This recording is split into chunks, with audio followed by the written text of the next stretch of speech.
और प्लूरल यानी एक वचन बहुवचन इसको पढ़ेंगे। साथ ही साथ जो आपका एस है, ई एस है, उसका प्रयोग कर सीखेंगे कि एस का प्रयोग कहाँ पर होता है, ई एस का प्रयोग कहाँ पर होता है। आपको बचपन से सिखा दिया गया है कि बस कहीं पर एस लगा दो बहुवचन हो गया, ई एस लगा दो तो बहुवचन हो गया, लेकिन ये नहीं बताया गया कि एस और ई एस का प्रयोग कहाँ पर करते हैं। क्योंकि अक्सर लोग गलतियाँ करते हैं, जहाँ पर एस लगाना होता है वहाँ पर ई एस लगा देते हैं, और जहाँ पर ई एस लगाना होता है वहाँ पर एस लगाते हैं। अधिकतर आप लोग क्या करते हो, हर जगह बस एस लगाकर सिंगल को यानी एक वचन को बहुवचन में बदल देते हो। ऐसा नहीं होता यार, उसका एक नियम होता है, एक पैटर्न होता है। उस पैटर्न को समझेंगे आज के इस वीडियो में।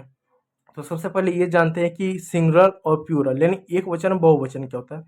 देखिए दोस्तों, एक वचन का मतलब होता है कोई चीज़ एक हो, सिंगल हो। जैसे यदि आप कुंवारे हो तो आप एक वचन हो, सिंगल हो। ठीक है, कोई एक गाय है, एक भैंस है, एक बछड़ा है, एक कुत्ता है, बिल्ली है, सियार है, इंसान है, कुछ भी हो जो सिर्फ एक हो, उसको हम एक वचन कहते हैं। बहुवचन का मतलब होता है जब कोई चीज़ दो या दो से अधिक हो। जैसे दो भैंसें हैं, दो गाय हैं, दो हाथी है, दो डायनासोर है, दो कुछ भी दो हो, आप ही दो लोग हो। जब दो या दो से अधिक होता है तो उसको बहुवचन कहते हैं। तो अंग्रेजी में बहुत सारे ऐसे शब्द होते हैं जो सिंगुलर होते हैं। जैसे आप देख सकते हैं यहाँ पर कुछ शब्द आपको देखने को मिल सकते हैं। यहाँ पर देख सकते हैं, यहाँ पर बहुत सारे ये शब्द हैं ये जो कि एक वचन में आते हैं। जैसे बॉक्स हो गया, पुश हो गया, वॉच हो गया, बुज हो गया, ठीक है, फिर ग्लास हो गया, ये सारे एक वचन में। इनको बहुवचन में कन्वर्ट करना है। तो बहुवचन में कन्वर्ट करने के लिए बचपन से एक ही नियम को जो पढ़े हैं वो क्या है, बस एस ठूस दो, ऐसे लगा दो, तो एस लगा दो तो बहुवचन हो गया। लेकिन ये नियम बहुत पुराना हो गया और ये नियम हर जगह नहीं चलता है। तो इसको जब समझते हैं, नियम नंबर एक क्या है कि संज्ञाओं में अंत में एस जोड़ने से बहुवचन बन जाता है, वो पुराना नियम हो गया। और दूसरा नियम को देखते हैं क्या है। दूसरा नियम ये है कि यदि कहीं पर भी अंग्रेजी में हमको एक वचन को बहुवचन में बनाना है तो उसके लिए क्या करना पड़ेगा, अंग्रेजी का जो शब्द हो, यदि किसी भी अंग्रेजी के शब्द में आपको ये अक्षर दिख जाए यानी ये लेटर दिख जाए, क्या दिख जाए आपको, एस दिख जाए, आपको क्या एक्स दिख जाए, आपको क्या जेड दिख जाए, आपको क्या सी एच दिख जाए, या आपको क्या एस एच दिख जाए, ये अगर आपको दिख जाए तो उस वर्ड में के अंत में आप ई एस का प्रयोग करेंगे। अब आपके शरीर में एकदम उथल पुथल हो रहा है, कुछ लोग तो उल्टी आ गया होगा कि यार क्या बोल रहा है, क्या कर रहे हैं, समझ नहीं आ रहा है। इसको आपको एग्जाम्पल तौर पे मैं समझाता हूँ। यहाँ पर देखिए, यहाँ पर अंग्रेजी के कुछ ऐसे शब्द हैं जो एक वचन में, इनको बहुवचन में करना है। नियम यह है कि किसी भी अंग्रेजी के शब्द के अंत में यदि आपको एस दिखे, आपको एक्स दिखे, सी एच दिखे, एस एच दिखे, तो आप क्या करोगे, आप कुछ नहीं करोगे, सिर्फ ई एस जोड़ोगे। जैसे आप देख सकते हो, जैसे आप देख सकते हो बॉक्स हो गया, फॉक्स हो गया, ऑक्स हो गया, एस है तो इन सब में ई एस लगेगा, इस बात को याद रखिएगा। जैसे पुश हो गया तो पुश में ई एस जुड़ गया, पुशेस हो गया। फिर वॉच हो गया, वॉच हो गया, बज हो गया, बजेस हो गया। फिर ग्लास हो गया, ग्लासेस हो गया।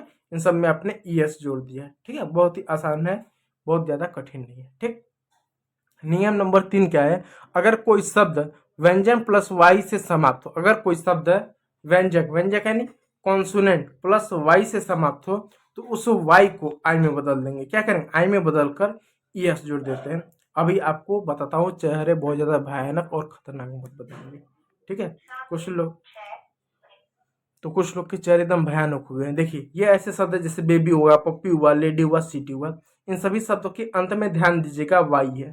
ठीक, सिंगुलर है, प्लूरल में करना है, बहुवचन करना है, तो कुछ नहीं करेंगे, जो शब्द है उस शब्द को वैसा ही लिख देंगे, बस इस वाई को आई में कर देंगे, आई लिख देंगे, वाई को हटाकर आई लिख देंगे, वाई को हटाकर आई लिख देंगे, उसके बाद ई एस जोड़ देंगे। जैसे बेबी था, बेबीज हो गया, वाई था, इसमें वाई नहीं है, वाई आई हो गया। पपी था तो पपीज हो गया, वाई था यहाँ पर, आई हो गया। लेडी था, लेडीज हो, वाई था, आई हो गया, ई एस जोड़ दिए। सिटी था तो सिटीज हो गया, वाई को आई में ई एस जोड़, आई वाई को आई बनाकर ई एस जोड़ दिए। एकदम सामान्य नियम है। ठीक है, उम्मीद कर रहा हूँ कि आप लोग को भेजे में कुछ जा रहा होगा, भेजे में गया भेजा फ्राई नहीं हुआ होगा और चीज़ें समझ में आ रही होंगी। ठीक है, नियम नंबर 4 को देखते हैं। नियम नंबर 4 क्या है, स्वर के अंत में स्वर प्लस वाई हो तो अंत में क्या जोड़ते हैं, केवल एस जोड़ते हैं। अब देखिए मैंने ये कहा कि यदि कॉन्सोनेंट प्लस वाई हो तो क्या जोड़ेंगे, ई एस जोड़ेंगे, वाई को आई में बदलकर। लेकिन यदि आपका वाउल रहा, स्वर रहा, कौन, ए ई आई ओ यू, ये 5 पांडव यदि आ गए तो 5 पांडव रहेंगे, तो वाई के बाद सीधा एस लिख देंगे, वाई को नहीं बदलेंगे, कोई छेड़छाड़ नहीं करेंगे, क्योंकि 5 पांडव हाथ पांव तोड़ के बैठा देंगे आपका। ठीक है, इस बात को याद रखिए। जैसे देखिए बॉय हो गया, जैसे टॉय हो गया, जैसे की हो गया, जैसे डे हो गया। अब वाई के पहले क्या है, कॉन्सोनेंट है, इधर भी कॉन्सोनेंट है, इधर भी, सॉरी कॉन्सोनेंट नहीं है, क्या स्वर है आपका, ओ स्वर है, ओ स्वर है, ई स्वर है, ए स्वर है। तो यहाँ पर स्वर होने की वजह से वाई को वाई रहने देंगे, बस एस लगा देंगे, सिर्फ एस। ठीक, क्यों, क्योंकि स्वर है।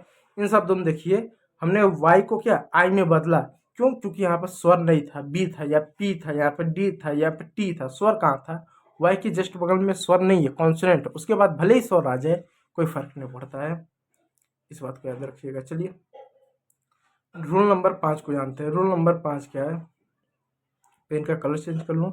रूल नंबर 5 क्या है, रूल नंबर 5 है, यदि एफ या एफ ई अंत में हो तो होने पर क्या करेंगे, एफ और एफ ई को वी में बदलकर ई एस जोड़ेंगे। नियम क्या, 5वां, यदि किसी भी शब्द के अंत में एफ हो या एफ ई हो तो एफ और एफ को वी में बदलेंगे, उसके बाद ई एस जोड़ देंगे। जैसे एग्जाम्पल तौर पे देखिए,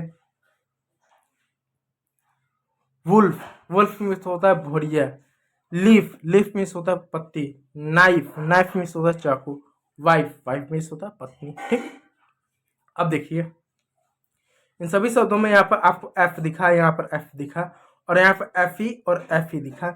नियम क्या है, किसी भी शब्द के अंत में यदि एफ दिखे या एफ ई दिखे तो उस एफ या एफ ई को सबसे पहले आप वी में बदलोगे। किस में बदलोगे, वी में बदलोगे। वी में बदलने के बाद ई एस जोड़ दोगे चुपचाप।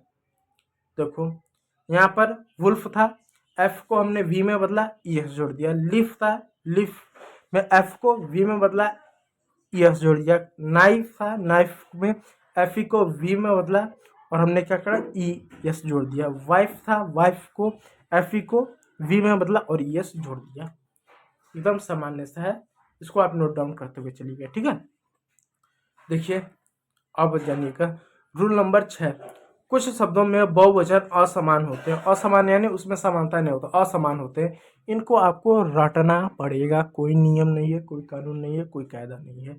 जैसे man, main, women, women, child, children, tooth, teeth, foot, feet, ऐसे कुछ शब्द आते हैं। इन शब्दों को रटना पड़ेगा और कोई उपाय नहीं है। ठीक है, चलिए रूल नंबर 7। रूल नंबर 7 क्या है, रूल नंबर 7 है, ओ पर खत्म होने वाले शब्दों में ई एस जोड़ेंगे। यानी यदि कोई शब्द ओ पर खत्म हो तो वहां पर ई एस जोड़ेंगे। यानी किसी शब्द का अंत ओ पर हो तो उसमें ई एस जोड़ेंगे। जैसे एग्जाम्पल तौर पे देखिए, टमाटो, पोटैटो, हीरो, इच्चो, गो, खो, कोई भी ऐसा शब्द जिसके शुरुआत ओ से हो तो उसके अंत में ई एस जोड़ देंगे। जैसे ई एस जोड़ दिया, ई एस जोड़ दिया, ई एस जोड़ दिया, ई एस हमने जोड़ दिया। अब देखिए संगीत या विदेशी शब्दों में सिर्फ एस जोड़ते हैं यदि वो जो शब्द मिले, यानी यदि किसी शब्द का अंत ओ से हो, लेकिन वो जो शब्द जिसका अंत ओ से हो, अगर वो शब्द संगीत से जुड़ा हुआ, जैसे हारमोनियम हुआ, गिटार हुआ, पियानो हुआ, संगीत से संबंधित कोई शब्द है, या वो शब्द विदेशी है, जैसे कंप्यूटर हुआ, जैसे क्लास हुआ, जैसे वॉच हुआ, ये शब्द कैसे विदेशी हुआ, विदेशी शब्द होते हैं। तो जो शब्द विदेशी होते हैं यदि उनका अंत ओ से हो तो एस जोड़ेंगे, ई एस नहीं जोड़ेंगे। जैसे जैसे पियानो, इसका अंत ओ से हुआ, फोटो, इसका अंत ओ से हुआ, कैंटो, इसका अंत क्या ओ से हुआ, रेडियो, इसका अंत ओ से हुआ, सबका अंत ओ से हुआ तो क्या ई एस जुड़ेगा, नहीं ई एस जुड़ेगा, नहीं जुड़ेगा। यहाँ पर क्या एस जुड़ेगा। क्यों एस जुड़ेगा, क्योंकि या तो ये शब्द विदेशी हैं या तो ये शब्द संगीत के हैं। क्या फोटो शब्द विदेशी नहीं है, विदेशी है। क्या रेडियो शब्द विदेशी नहीं, विदेशी है। क्या पियानो क्या संगीत का शब्द नहीं, संगीत का शब्द है। इस वजह से इसमें सिर्फ एस जुड़ेगा, ई एस नहीं जुड़ेगा। रूल नंबर 9 को देखिए, समाज संज्ञा में मुख्य संज्ञा को बहुवचन बनाएं।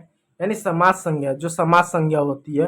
अब आपको ये सॉल्व सॉल्व होगा, सॉल्व नहीं सवाल होगा कि कंपाउंडर नाउन क्या होता है, समास संज्ञा क्या होता है। इसके लिए भी मैंने संज्ञा पढ़ाया है, ठीक है, तो उसको पढ़ लीजिएगा तो आपको समझ में आएगा। तो इसके लिए देखिए कुछ ऐसे शब्द होते हैं जैसे आप दे सकते हैं mother in law, son in law, commander in chief.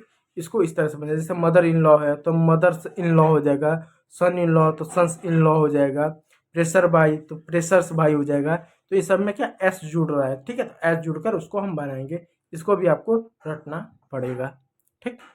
और कोई होता है 10वां और अंतिम नियम, ये नियम आपके लिए कहूँगा रामबाण तो नहीं है, सामान्य नियमों की तरह ये भी एक सामान्य नियम है, और हम सामान्य विद्यार्थी होते हुए इसको भी पढ़ लेते हैं। कुछ शब्दों में एक वचन और बहुवचन एक जैसे होते हैं, कुछ शब्दों में एक वचन और बहुवचन एक जैसे होते हैं। देखिए जैसे डियर डियर, जैसे सीप जैसे सीप, जैसे फीस जैसे फीस, जैसे एयरक्राफ्ट एयरक्राफ्ट, जैसे सीरीज जैसे सीरीज। ये सारे एक वचन है, ये सारे बहुवचन है, एक जैसा है, दोनों में कुछ अंतर नहीं है, इनको बस रखना पड़ेगा, ठीक है। तो उम्मीद करूंगा वीडियो आप लोग के लिए अच्छा लगा होगा, अच्छा रहा होगा। यदि अच्छा लगा होगा तो एक लाइक ज़रूर कर दीजिएगा, और चैनल पे यदि नए हैं तो चैनल को सब्सक्राइब करना मत भूलिएगा। वीडियो देखने के लिए बहुत बहुत धन्यवाद।